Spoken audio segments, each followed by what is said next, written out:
Welcome to another episode of Disney Dust. It's Disney Dwayne, and we're going to be talking about, as you can see, Inside Out 2. And wow, never thought that this was coming. I mean, the first movie was complete in itself. And, it's no spoiler by now. We know that, sadness has to exist, right? We can't deny sadness. It's not necessarily a bad thing, and sadness can coexist with joy. But this time around in Inside Out 2, Riley has grown up. Yes, that's the character that all these emotions are inside of. And she's got new emotions coming in. And, the whole control panel has changed and everything is pretty exciting there. It is, we're going to go into spoiler territory because for this movie, I want to be able to sort of flesh it out and talk about it. This is very spiritual, and I love that this movie does that.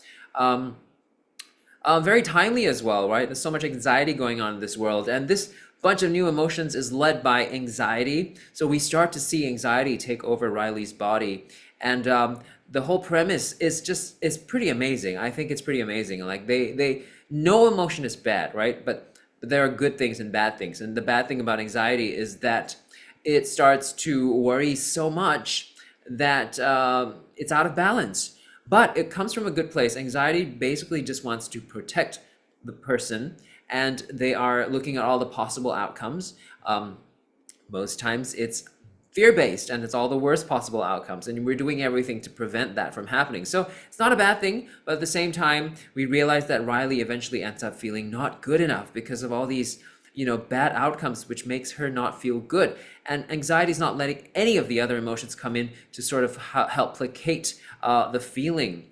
And so, in fact, we get rid of the original emotions, right? Anxiety does that, and everybody else, like the new emotions like envy and boredom, ennui, which is so cool, French, right? Of course, ennui, and embarrassment, they are sort of forced to sort of just like take the back seat. And then we see finally, of course, Joy coming in and finding her way around and helping anxiety to let go, which is just such a precious thing. So when anxiety lets go, they're able to sort of balance out Riley's emotions again. And when Joy finally takes over to redevelop Riley's identity, she then also realizes something so powerful. It really hit me in the heart.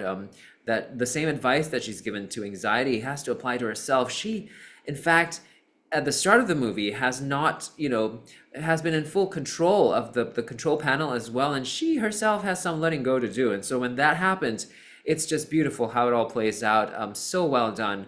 Pixar, you have outdone yourself. Although I have to say, it's kind of weird that Pixar doesn't have a opening short. Is that the first time? It's not happened before. I mean, this must be, well, it's the first time I've noticed it. Where is that opening short? Anyway, what did you think about Inside Out 2? Are there more things that, layers that you caught, that speaks to you about how your emotions work? I want to know in the comments below. It's Disney Dwayne, and this was a fun movie to watch. I'm going to definitely watch it again and tell my friends, my anxious friends, to watch this movie. Don't forget to subscribe if you enjoy my sort of reviews, and there'll be more. I'm also heading out to Disneyland Hong Kong. Can't wait to see the castle. It's not that new anymore, but I haven't seen it. And check out Frozen Land as well. All right, more videos coming your way. In the meantime, subscribe if you haven't, and have a magical day.